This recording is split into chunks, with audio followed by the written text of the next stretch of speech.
राधे राधे मित्रों, स्वागत है आप सभी का आपके चैनल राधे क्वीन में। आज मैं आपको वृंदावन की उन गलियों में लेकर चलूँगी जहाँ की गलियों में रण रण में रज रज में राधे राधे का नाम गूंजता है।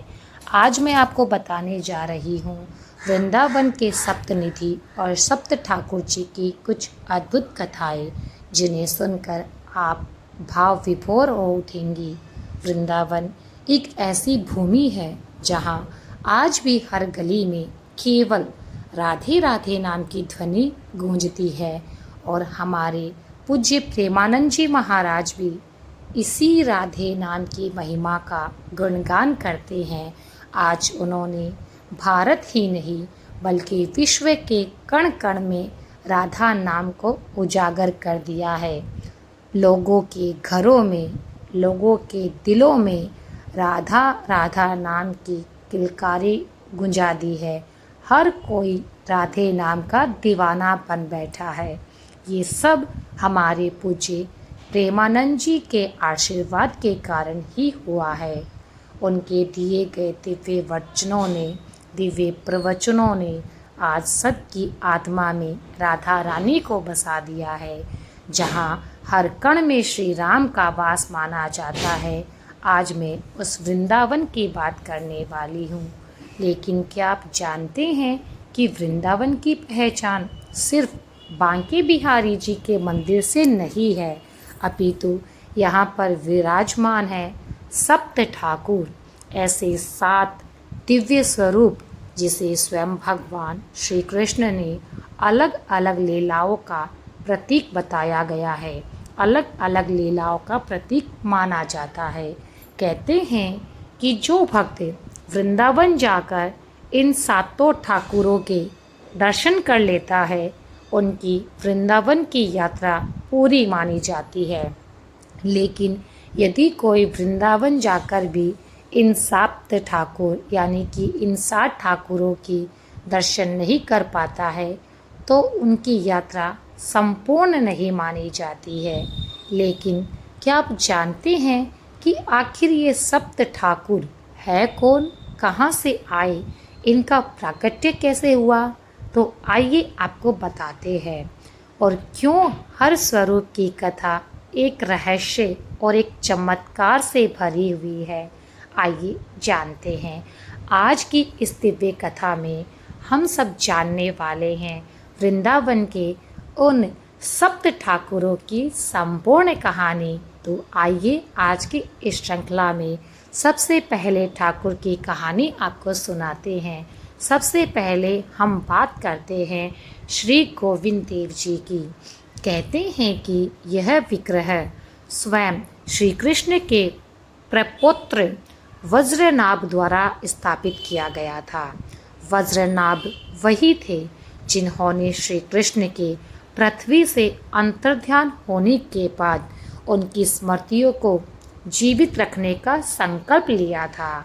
उन्होंने अपनी दादी माता से कृष्ण के स्वरूप का वर्णन सुना हुआ था और उसी के आधार पर उन्होंने कई प्रकार के विग्रह बनाए। जब गोविंद देव जी का स्वरूप बना, तब उनकी माता ने कहा, हाँ, यह मुख बिल्कुल मेरे कृष्ण के जैसा है। इसीलिए गोविंद देव जी को श्री कृष्ण का मुखमंडल स्वरूप माना जाता है। धीरे धीरे समय बीतता गया। मुगलों के आक्रमण के कारण ये विग्रह लुप्त सा हो गया था।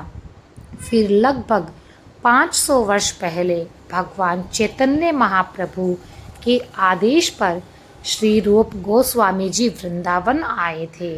एक दिन उन्हें एक गाय दिखाई दी जो प्रतिदिन एक टीले पर दूध बहाकर चले जाती थी। जब उस स्थान को गोस्वामी जी ने देखा तो उसे खोदा। खोदने पर वहीं से प्रकट हुए श्री गोविंद देव जी। बाद में राजा मान सिंह ने लाल पत्थरों से उस भव्य मंदिर को बनवाया और कहते हैं कि ये मंदिर इतना विशाल था कि इसकी रोशनी आगरा तक दिखाई देती थी। दोस्तों, गोविंद देव जी का मंदिर बहुत ही प्रसिद्ध मंदिर है। ये मूर्ति स्वयं प्रकट हुई थी, इसलिए यहाँ पर हर प्रकार की मनोकामनाएं पूर्ण होती है। अब आगे लेकर चलते हैं आपको दूसरे स्वरूप श्री मदन मोहन जी के पास। अब हम बात करते हैं वृंदावन के सबसे प्राचीन और रहस्यमय ठाकुर श्री मदमोहन जी की।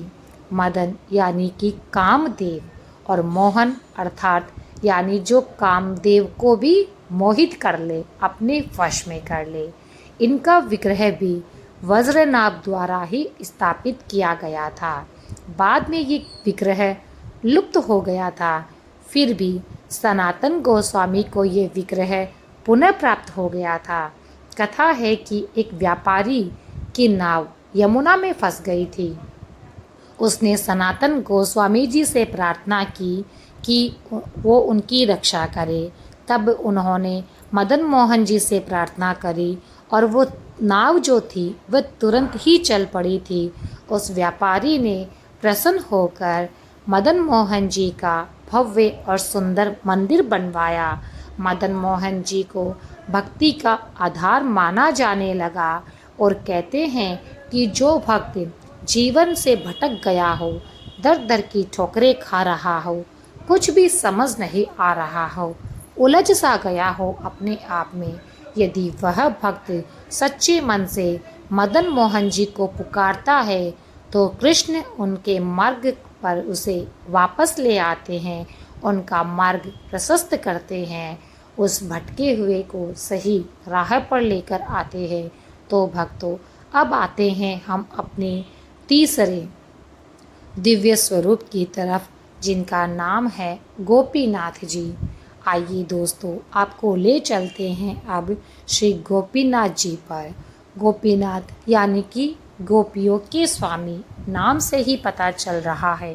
गोपीनाथ, गोपियों के नाथ। ये स्वरूप श्री कृष्ण की उस मधुर लीला का प्रतीक है, जहाँ भगवान अपने भक्तों के प्रेम के आगे स्वयं को समर्पित कर दिया करते थे। कहा जाता है कि ये विग्रह भी वज्रनाभ के द्वारा ही स्थापित किया गया था। बाद में श्री मधु पंडित को यमुना तट पर ये दिव्य विग्रह पुनः प्राप्त हुआ था। गोपीनाथ जी की सबसे बड़ी विशेषता यह थी कि इनके दर्शन करते ही भक्त को कृष्ण के प्रति अपने आप ही प्रेम भाव जाग जाता था।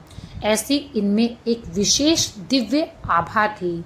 यदि कोई मनुष्य गोपीनाथ जी के दर्शन कर लेता तो उसके भीतर स्वतः ही प्रभु श्री कृष्ण के प्रति प्रेम भाव उत्पन्न हो जाता था। कहते हैं कि जो व्यक्ति कठोर हृदय लेकर भी इनके पास चला आता है, गोपीनाथ जी के पास चला आता है, उसके भीतर भक्ति का भाव तो स्वतः ही जागृत हो जाता है। तो भक्तों, अब आप बात करते हैं श्री राधा दामोदर दास जी की। दामोदर वह स्वरूप जिसमें माता यशोदा ने कृष्ण को रस्सियों से बांध दिया था। यह मंदिर गौड़ीय वैष्णव परंपरा का अत्यंत ही महत्वपूर्ण केंद्र माना गया है, जिसकी स्थापना श्री गोस्वामी जी ने की थी। कहते हैं कि स्वयं श्री रूप गोस्वामी ने उन्हें ये विग्रह प्रदान किया था। एक और रहस्य की बात यह है कि इस मंदिर में गिरिराज शिला पर विराजमान है, जिस पर स्वयं श्री कृष्ण के चरणहीन पादुका माने जाते हैं। भक्त मानते हैं कि यदि कोई व्यक्ति पूरे गोवर्धन की परिक्रमा ना कर पाए, यानी कि गोवर्धन की परिक्रमा करने में सक्षम ना हो, तो वो सिर्फ राधा दामोदर मंदिर की परिक्रमा कर ले। इसकी परिक्रमा करने से भी उतना ही फल मिलता है जितना कि गोवर्धन की परिक्रमा करने से। यदि कोई सक्षम ना हो तो वह सिर्फ दामोदर मंदिर की परिक्रमा कर सकता है और उसे वही फल प्राप्त होता है। अब आपको ले चलते हैं एक अन्य दिव्य रत्न की ओर। आते हैं वृंदावन के सबसे चमत्कारी स्वरूपों में से एक स्वरूप श्री राधा रमन जी का मंदिर। यह विग्रह किसी मूर्तिकार ने नहीं बनाया था। कहते हैं, एक कथा है कि श्री गोपाल भट्ट गोस्वामी जी शालिग्राम शिला की बहुत सेवा करा करते थे, उनकी पूजा आराधना करते थे। उनकी इच्छा थी कि वे ठाकुर जी को बहुत सुंदर वस्त्र और आभूषण पहनाए। एक दिन नरसिंह चतुर्दशी की सुबह आई। उस दिन उन्होंने शालिग्राम जी को प्यार से देखा तो वह स्वयं दिव्य विग्रह के रूप में प्रकट हो गए थे। अपने भक्त की कामना पूर्ण करने के लिए वह उसी रूप में प्रकट हो चुके थे। यानी ये विग्रह स्वयंभू माना जाता है, यानी इसका निर्माण स्वयं हुआ था, किसी ने नहीं करवाया था। आज भी राधा रमन जी के दर्शन करने वाले भक्त कहते हैं कि उनकी आँखों में अद्भुत जीवंतता दिखाई देती है। भक्तों, पढ़ने से ही शरीर में रोम रोम खिल उठा है। कहते हैं कि वृंदावन में सबसे अधिक जागृत स्वरूपों में से कोई स्वरूप यदि है तो वह है राधा रमन जी का। राधा रमन जी का ही नाम सबसे पहले लिया जाता है जीवित स्वरूप के भीतर। आइए भक्तों, अब आपको लेकर चलते हैं उस दिव्य स्वरूप के छठे स्वरूप की ओर। अब बात करते हैं श्री श्याम सुंदर जी की। इनकी कथा अत्यंत रहस्यमयी मानी गई है। कहते हैं कि श्री श्यामानंद प्रभु वृंदावन में सेवा कर रहे थे। एक दिन उन्हें निकुंज वन में एक दिव्य नुपुर मिला। जब उन्होंने उसको उठाया तो वह स्वयं श्रीमती राधा रानी प्रकट हो गई। राधा रानी ने उन्हें विशेष कृपा प्रदान करी थी। उसी कृपा के बाद में श्याम सुंदर जी का दिव्य स्वरूप भी प्रकट हुआ, जो सबको मोहित करने लगा। उनका स्वरूप इतना दिव्य था कि जो उसे देखता वो उसी में मोहित हो जाता।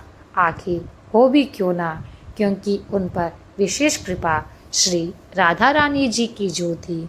तो भक्तों, श्याम सुंदर जी को राधा रानी की विशेष कृपा का प्रतीक माना जाता है। अब आपको लेके चलते हैं निधि वन के उस सातवें ठाकुर की ओर, जिसे आप और हम प्यार से कहते हैं बांके बिहारी। आते हैं वृंदावन के सबसे लोकप्रिय मंदिर ठाकुर जी के मंदिर श्री बांके बिहारी जी के मंदिर। बांके यानी 3 स्थानों से टेढ़े मेढ़े, और बिहारी यानी आनंद का विहार करने वाले। इनका प्रकट निधि वन में ही हुआ था।